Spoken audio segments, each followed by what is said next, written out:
You're headed out one morning to burn an 800-acre block. You have a map and a prescribed burning plan. Ignition and holding crews are in place, and you take a helicopter recon of the block to check it before lighting. From the air, you see a newly constructed oil well. A mile further into the block, you see two hunters as they walk into the brush. It's a routine day in the life of Assistant Fire Management Officer Buzz Williams, whose job it is, while burning 40,000 acres a year, to remain mindful of the surprises he's likely to encounter. Listen to Buzz as he describes how he uses maps to anticipate routine surprises. Buzz's story might help you think about what processes you can use to anticipate surprise. Buzz Williams began working for the Forest Service as a temporary employee in 1978. In his career, he has served in timber, military liaison, and fire management. He's been a burn boss since the mid-1980s and is now the Assistant Fire Management Officer for the DeSoto National Forest in Mississippi. I've probably burn boss for the average for the last 5 or 6 years. I've probably been burn boss on 40,000 acres a year. Back when I was on the Black Creek District, our average burn block was probably 800 acres, maybe up to 1,000.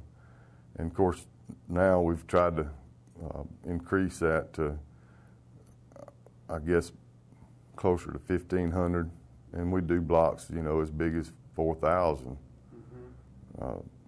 We actually got one burn block that we do. It's that includes the dedicated impact area for Camp Shelby and the buffer zone for that area, and that whole block. If we usually take 2 or 3 days to get it done, but that whole block's 13,500 acres. Mm-hmm. So we may be burning, 6,000 or 7,000 acres a day there. The first thing I do is look at my fire history map to see what needs to be burned, next. And then as I go through that, I also look at endangered species maps and try to find out, in gopher tortoise areas or red cockaded woodpecker areas, those areas need to be burned more often or maybe under different conditions. I always coordinate with the timber shop just to make sure that they don't have timber sales in that area, or marked trees out there that we will affect. Even the road.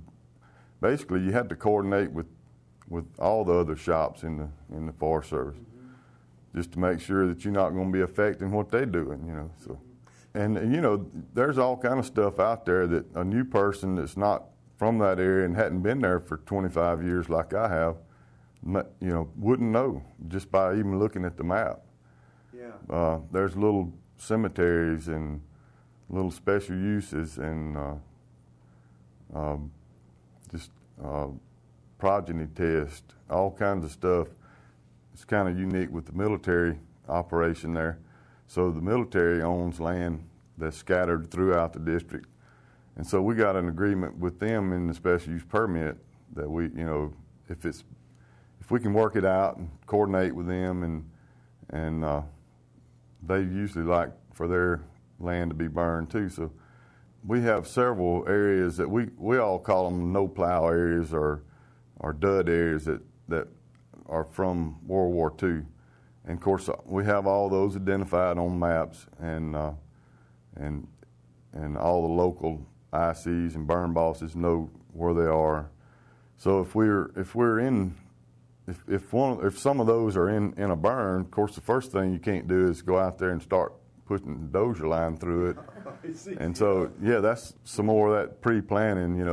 If you got a road that you're holding on and there's a dud area that takes in part of that, well, the fire jumps the road, you got to have some other alternative as far as fighting the jump overs or spot fires,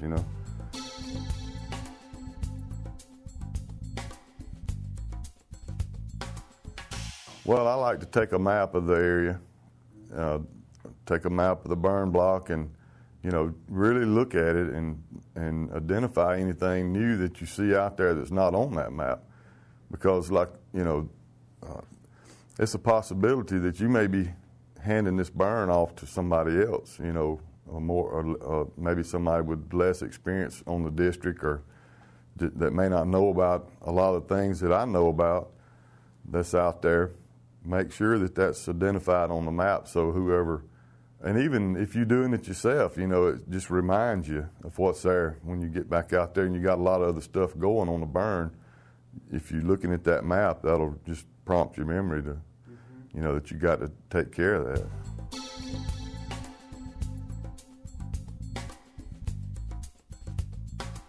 On the maps we use, they're GIS created maps, and we have the stand numbers and stand boundaries on there, which, like I said before, there may be 50 stands in a compartment, and so as the helicopters lighting a burn, or if you got somebody on the ground lighting a burn, they can describe where they are.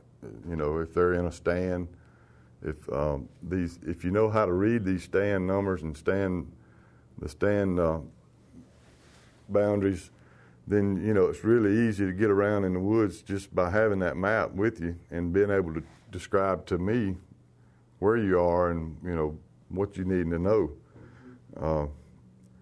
The other thing that I like to do on my burn maps, and I think it's really critical to do, is letter or number your lines, because no matter how familiar everybody is with the block, if something goes wrong or if there's a problem and you don't have the lines identified, then the helicopter won't know which line you're talking about. The burn boss may not know. You may be having a problem, or somebody may have got hurt or whatever, and if you got that line identified, then there's no question about where you are and where you're needing help or assistance. That's one of the main things that I make sure we do, and I try to teach all the younger guys, that that's just a critical thing. It's so simple to do, but when it comes right down to the crunch time, it can save you a lot of time getting help in there when you need it. Wyke and Sutcliffe, in their book Managing the Unexpected, suggests that one way to anticipate surprise is to use rich media. Buzz Williams, in the preceding podcast, masterfully uses maps to enrich his knowledge of an upcoming burn. Notice how Buzz disconfirms the information on an original map by rechecking in the field if that map is still accurate, and if updating of the map is needed, he redraws the map. Across the country, many prescribed burns have escaped because burn crew members did not double-check their maps to ensure that such things as private boundaries and crew positions have been clearly demarcated.